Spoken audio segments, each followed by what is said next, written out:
Hi, can you give me advice? I'm a new Muslim, but I can't seem to pray 5 times a day. It's because it's been a year now, but does God really even care if I pray 5 times as long as I'm doing good, right?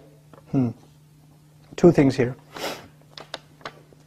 There are actually 2 statements which are 2 different problems in the question. The first problem is, Bismillah salatu wassalam ala Rasulillah. The first problem is, I can't pray 5 times a day. I can't do it. Now, I don't believe you. Whoever said I can't do it, I don't believe you. You know why? Because I believe Allah. Now, I didn't say I believe in Allah. I said I believe Allah. There's a difference, right? I believe in Allah means I believe Allah exists. I believe in Him. But when I say I believe Allah, it means I believe what He says. He says, subhanahu wa ta'ala, لا يكلف الله نفسا إلا وسعها. Allah does not burden anyone except unless they are able to carry that burden. This is what Allah said. Allah said He does not burden anyone with any responsibility unless they are capable of living up to that burden. This is what He said. You're saying you're not able to live up to a responsibility that Allah gave you. Isn't that true? You're saying, I can't pray 5 times. It's too much. And Allah is saying, yes, you can. So I have a choice between believing you and believing Allah. And perhaps, if you didn't realize this, maybe you're lying to yourself. Maybe you've convinced yourself because of your laziness, because of your lack of will, that you don't want to pray 5 times. Maybe you have to, I can't judge you. I don't know what the problem is. But the problem, maybe you're ashamed to pray in front of non-Muslims. People can take 15-minute cigarette breaks at work, right? They can take a break and just go hang out, do whatever. You can't pray 5 times a day. SubhanAllah. In this part of the world, where I used to, when I used to work in New York City, I would see Muslims praying all over the place. In the middle of 5th Avenue, on the curb, the guy is making salah because it's time. Or in the university, you open the copy machine room in the library, and there's like 3 guys praying right there, making salah. Muslims will pray. If there's time, we're going to pray. That's it. We're going to pray. So there are no excuses. That would be the cops. I'm going to stop? Alright, okay. So that's the first thing. Allah said you can.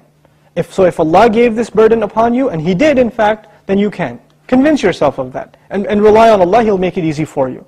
The second question is, does He really care? Does He even care if I pray or not? Now this question is actually more about, does He need my prayer or not? You're forgetting that the prayer isn't for Allah. It's for you. It's not for Allah. If all the people in the world, all they did with their life was pray to Allah, it would not make Him any richer. It wouldn't add to His kingdom because He already owns all of kingdom. And if no one mentioned Allah ever again, it doesn't diminish His dominion, His kingdom, His glory in any way. He doesn't need us. We need Him. We need Him. So the question is, do you feel like you need to pray? Do you feel like that's a need in your life? And if it's not, if you feel you're free of, begging Allah for His help, turning to Allah and submitting before His commandments, then that's a serious problem with your faith. It's become weak, and this question only came up because you've been distanced from Allah for so long that shaitan can come to you and say, yeah, I know you used to feel bad about not praying, let's just get rid of that bad feeling and replace it with, well, why do I have to pray anyway? That's the next phase of that disease. The first part was, at least it was diagnosed, but at least you had some bad feeling. Guilt was still there. That's a gift from Allah. When that guilt even goes away and you say, Allah doesn't need my prayer, it's all good. So long as I'm doing good. And that's the last part I want to talk about, this so long as I'm doing good part. Who defines what's good? There are 2 kinds of good in this world. Please remember this, okay? There are 2 kinds of good. There's ethical good. I'm good to my neighbor. I'm honest at work. I'm nice to people. I don't steal. I don't cheat. These are ethics, basic ethics, right? That everybody, I tell the truth. I'm honest. I pay my taxes, blah, blah, blah. These are ethical truths, okay?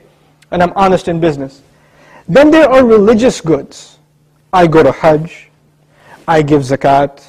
I pray 5 times a day. I fast in the month of Ramadan. These aren't ethical realities. These are religious goods. Good deeds that are religious and good deeds that are ethical, moral in nature.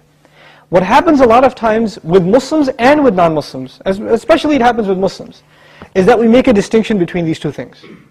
So in the Muslim world, you will find people that are morally good.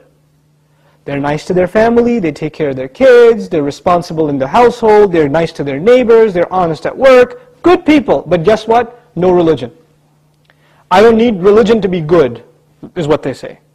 And on the other extreme, you have people that pray, go to Hajj, give zakah, have a long beard, dress in a very religious garment, and yet terrible to their family, cheating people in business, highly immoral and unethical. So what's happened is we have separated the two dimensions of goodness. Moral goodness, ethical goodness, and religious goodness. What Allah does in the Quran is fuses them together in the ayah, this one ayah, it's called Ayatul Bir, the ayah of goodness. What does it mean to be good? If you study that ayah, it is a combination of two things. It's a combination of ethical principles like fulfilling your promises, being patient, perseverant, and also religious goodness, establishing the prayer, giving the zakah, right? So it's a combination of both of those things in one place. So if you think you are in a position to define what good is, most likely you're sticking to moral goodness. And you're undermining religious goodness, like the rituals that Allah taught us. But what Allah wants is for us to have both at the same time. This is when a person is truly good. Otherwise, you're not really good. You have defined goodness for yourself and you have rejected Allah's definition of it. But we turn to Allah for guidance because we can't define things for ourselves. We want Him to define them for us. Inshallah.